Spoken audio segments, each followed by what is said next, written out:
So welcome, everyone. Thank you so much for attending my talk. So this is about creative computing with paper. So what I like to do is I love origami. I love making paper craft, but I also like adding hardware tech to origami and paper craft. So let me introduce myself a little more. And I apologize for the cutoff. My Mac doesn't seem to be working well with the projector.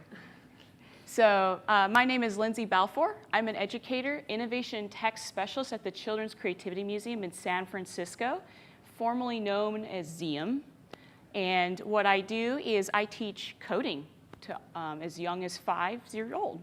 So a lot of what I do is I teach like robotics. I teach playing with educational technology such as the Makey, Arduino, the type of visual programming platforms I use is Scratch. If some of you know what that is, so for those of you that don't know what that is, that's like blocks, drag and drop blocks that you snap together like Legos, and you create simple programs.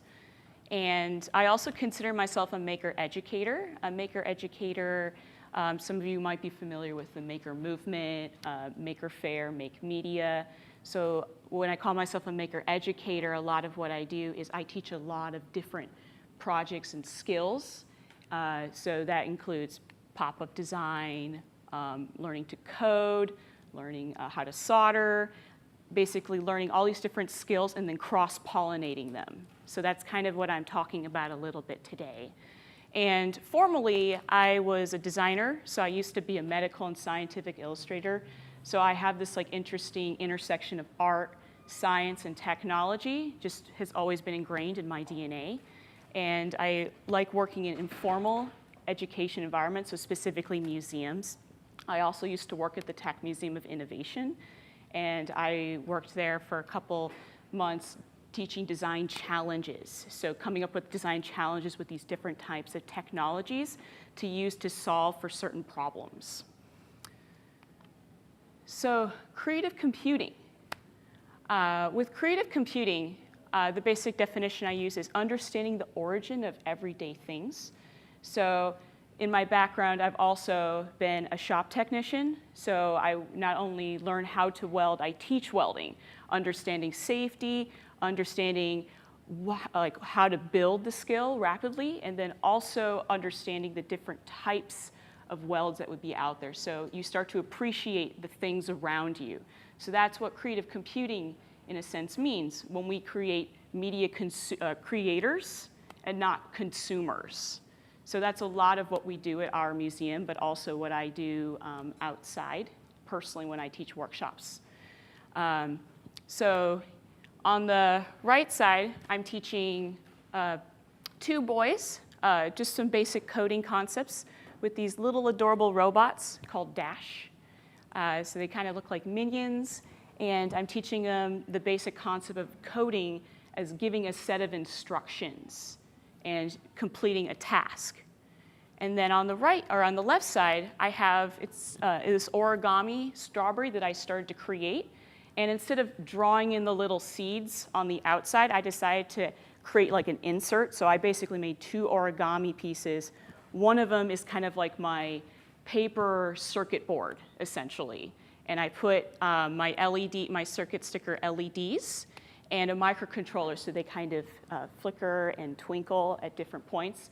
There's a part, so when I pick up the strawberry, it'll start to glow and twinkle. So it changes, so in a sense, I like change the interaction of my origami pieces. So paper engineering. So I've been called out a few times on calling myself a paper engineer. So I'm not creating paper specifically, although I totally have. And I have also added some circuitry inside of it. So using conductive materials like copper tape, conductive thread. So I've even literally made paper, but in a sense, wired it a little bit with these conductive materials. So paper engineer, sometimes I call myself a paper architect. Design is someone that designs and fabricates the mechanical pop-in structures made out of paper. So these are just a few examples of the type of creations I made on the no-tech side of pop-ups, and also a few pop-ups that are electronic. So I have some pop-ups where you would just insert a 3-volt coin cell battery, and that would be the essential power source. And then on this particular picture, this papercraft car, I made it so I have magnets. So in a sense, you're taking these little papercraft cars and you drive them around. And then if they have a car crash, as in they kind of collide into each other, bumper to bumper, they all beep and they light up. So also with paper engineering, I like to employ a sense of humor with electronics. So what I'm kind of doing today is talking about paper in general. I can speak forever about just paper alone. But one of the things I love about paper is it has a memory. So when you think about it, every time you fold a piece of paper, that crease is there. You can't undo it. It's kind of like you're stuck with the decision that you made. So you've started to give it information, and it follows a set of instructions. So for a pop-up, for example, every time you open it, there might be some mechanics, like something might jump at you, something might close, or maybe when you open a pop-up, for example, there might have to be something that you pull, like a tab. So it's like an interactive piece that you're creating. So you're like designing this experience in a sense. So I wanted to show a really awesome example of origami that is a really good example of this. So this is a beetle made by a professor at MIT, and his name is Robert Lang. So he's kind of the first person that started the whole movement about creative computing with paper. This is the exact diagram of what he uses. He made a program called Tree Maker. And in Tree Maker, you can start to draw like a stick figure in it. So you can kind of start to conceptualize what kind of origami piece that you want to create. And then what it does, it kind of maps out the fold patterns. So this takes about 157 folds, but you have to fold it correctly. So in a sense, if you make a mistake halfway through, it's going to definitely show in your final product. Maybe the fold may not work. It's really hard to go back. I have personally tried to attempt this. I've probably only made it to step 20 without not progressing too far. But I just love paper and origami in particular, because origami is kind of like the first iteration of programming in a sense, but on the no-tech side. So here's another example. This doesn't really require any sort of coding, but this is called the electronic flapping origami crane. So inside this origami crane is like a skeleton. So it's lined with muscle wires sewn inside, and then when you connect it with a battery, the muscle wire starts to heat up, and then the wings flap up and down. So now origami is starting to change, where we're starting to add electronics, we're starting to make them interactive. Origami has also influenced technology like cube satellites. So Robert Lang has used origami to create these CubeSats that fold within themselves, launch them into space, and then they unfold this huge dish. So what I'm doing a lot with paper engineering, high and low tech. So here you see two examples of a parallel circuit. So on the left side, I have an Arduino wired up to a breadboard, and you have a simple button that you press, and it turns on, it activates the LED. And on the right side is a parallel circuit template.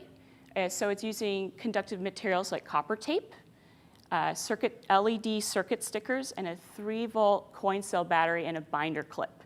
So this is like a sketchbook where you can create your circuit. This is like your basic circuit diagram. And then you would put a piece of paper over it, and then you have a light shining through your paper. So what you're starting to do is you're starting to tell a story. What would you do with this circuit, and how can you showcase it in a creative way? So low tech is more of seen as a simple, often traditional and handmade type of thing. So some people lack to see the real world applicability, but it's more made for the creation and sake of personal inspiration. So what I've started to do at my museum is I start to incorporate art and technology. So this is not quite pop-ups per se, but what this is I had children make a painting, and what we were doing is I was recording a sound that they wanted to create. So this is showcasing using technology as a creative material and tool to artistically express yourself. So this is called musical montage. So the children, I asked first, what would they want, like if they had a sound, what would it look like? What would it sound, how would I interact with that sound? So how would I activate it? So once I gave them that challenge, they would start painting, and then they would add a piece of foil tape on top of it, and then I would record their sound while they're painting, dried. So I had a series of different kinds of ideas. So one person really loves Jackson Pollock, so made kind of a splatter painting, and then went pshh, pshh, pshh. And then I had some where they made a horse. I saw a lot of volcanoes. I'd probably say 10 volcanoes out of the 30 paintings that I've had made were volcanoes. So I have a video. I'll just skip to this so you can kind of hear it.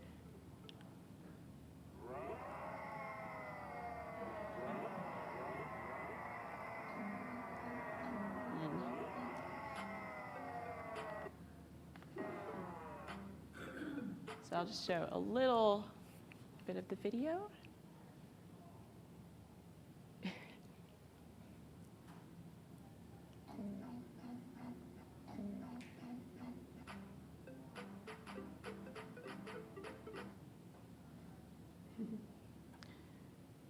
So what I've been doing is showcasing open-ended education, having a lot of educational workshops with open-ended result. So I kind of give children a challenge to work toward. And so for example, musical montage, they would create a painting based off the sound that they visualized and came up with. And this is kind of like the basic schematic of what I would show children. So I would have children all the time that didn't quite know how a circuit works, like opening and closing a circuit, completing the circuit, what is a ground, things like that. So I tried to make it very visually engaging, very tangible, very interactive. So I would have an example, guides like this that I would illustrate, and even I had a setup with the makey right here, and I'd connect it to something funny like bananas and oranges, so they could show that any conductive material can be used as a wire, including themselves. And that was probably the most mind-blowing thing for a lot of children. And then sometimes what I'd do is I'd have my computer next to me, and I would have something like, actually I'll just leave this here for a moment. I would have Arduino open. So this makey is an open source microcontroller. It's basically an Arduino Leonardo, and you can alter the code just a little bit. So sometimes I would point them to a certain part of the code where we can change the sensitivity of the touch capacitiveness of the conductive material. So in their painting, if they made a button, they would touch it. So I would make it so sensitive that they can even put their hand just above it and pretend that it's like the Force, as some children loved. So they would think that they're little Jedis, and then I would have them alter the code a little bit so they can see that they have to press really hard to make it work based off the numbers. So they're learning how to tinker with code and start to see how can you create with code. So the next project I'm going to show you is called Switch It Up version 2.0. I've made multiple versions of this. So this is an interactive pop-up that I created. So Make Magazine wanted me to come in and show a project where they get to use Scratch, so they learn how to code, the DIY DJ board as I'm calling it sometimes. And then they would connect it to a makey, but then also adjust the code in Scratch, but also incorporate their own sounds. So the challenge I'd be giving children there's a lot happening here.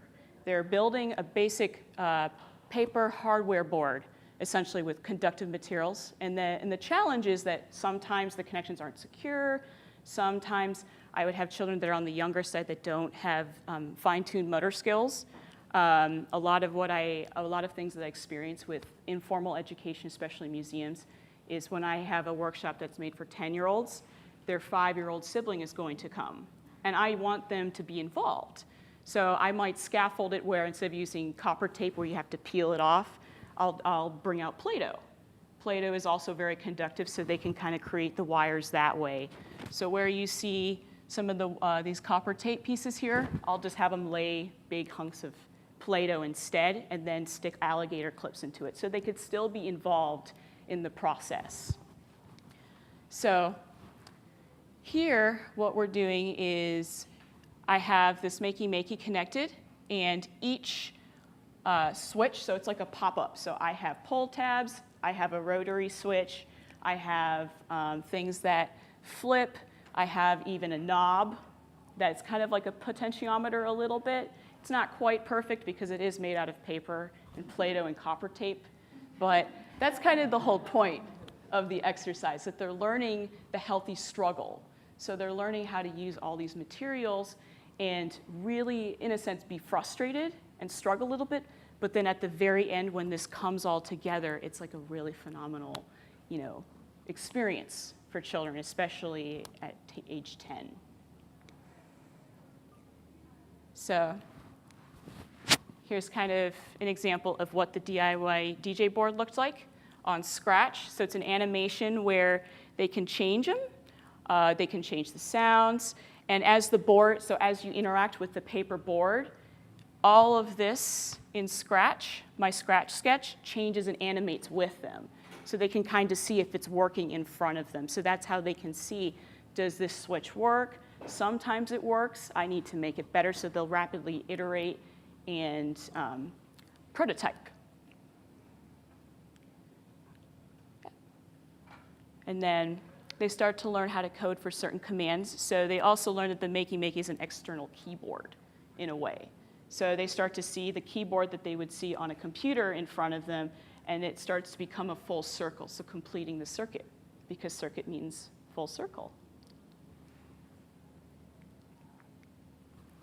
So just one last example. So Switch It Up version 1, I started more as like a whack-a-mole game, so they had to code a whack-a-mole game. So they would have like 3 characters right here, and some of them would start to play with learn about game design. So essentially making a game that would be easy, and then learning what it's like to code a game that's too hard.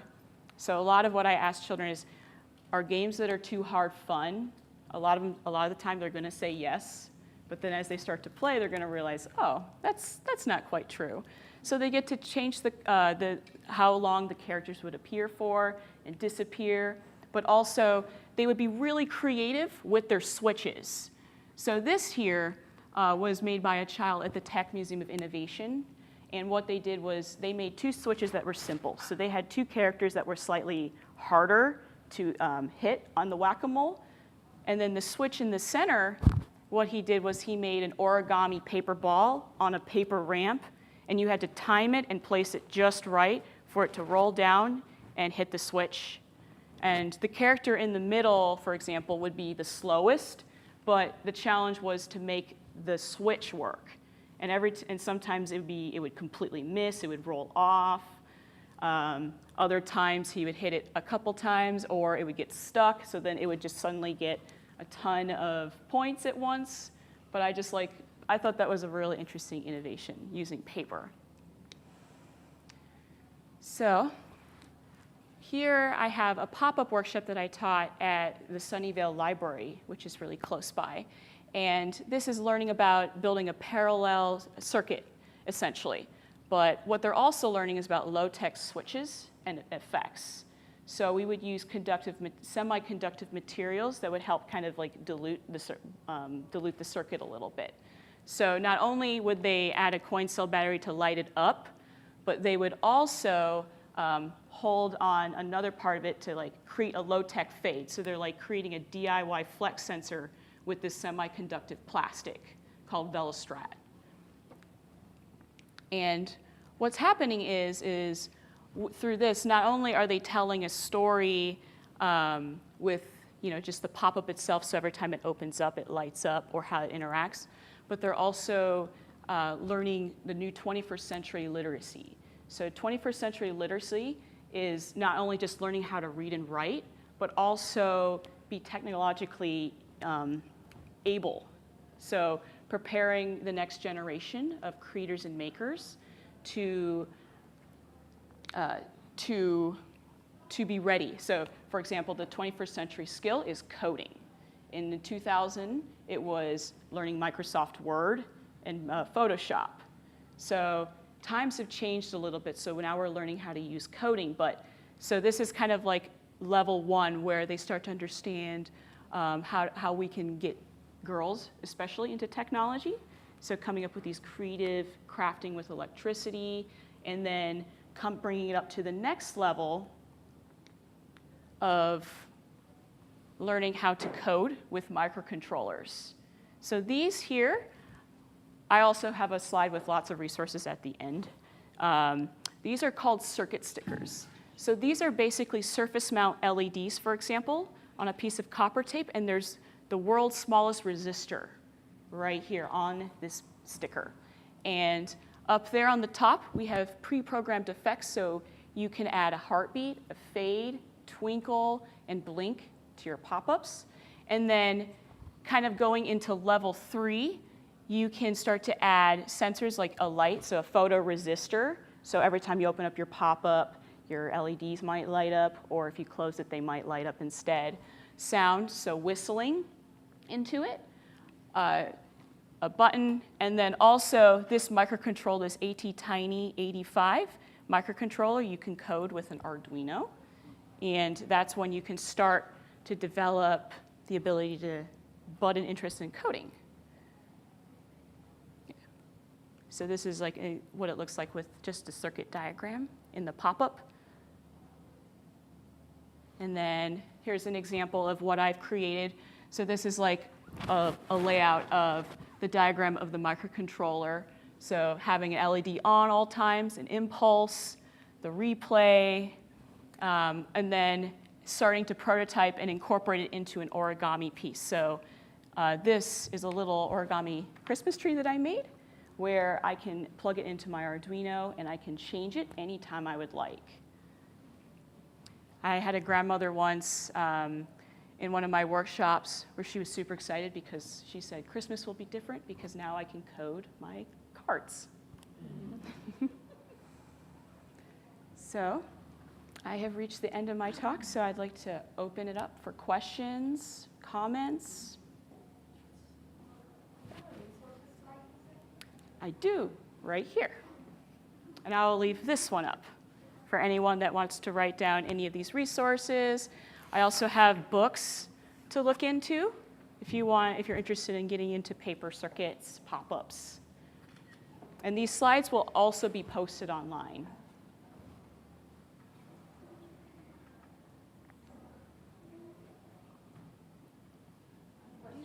Yes?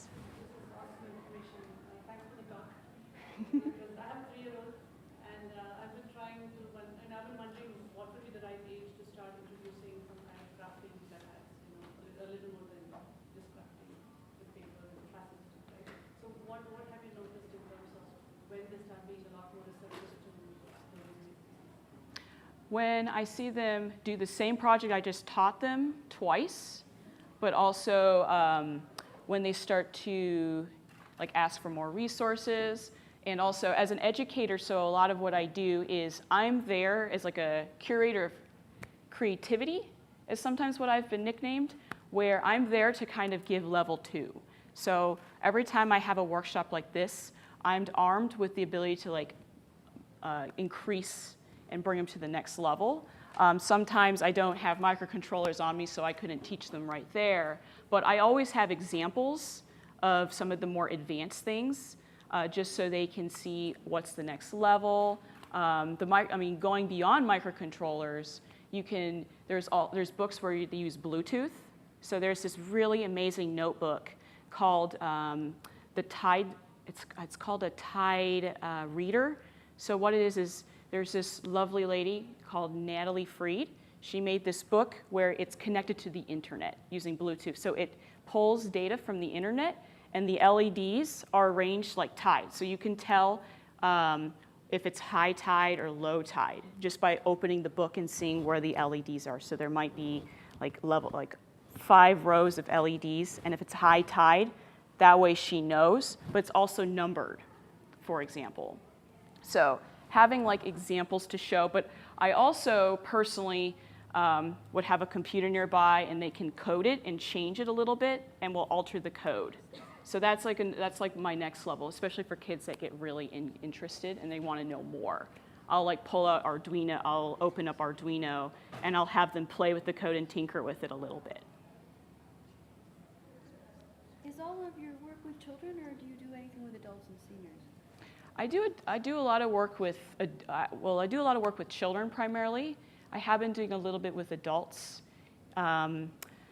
So a lot of like what I've been doing I reach out with children and parents particularly.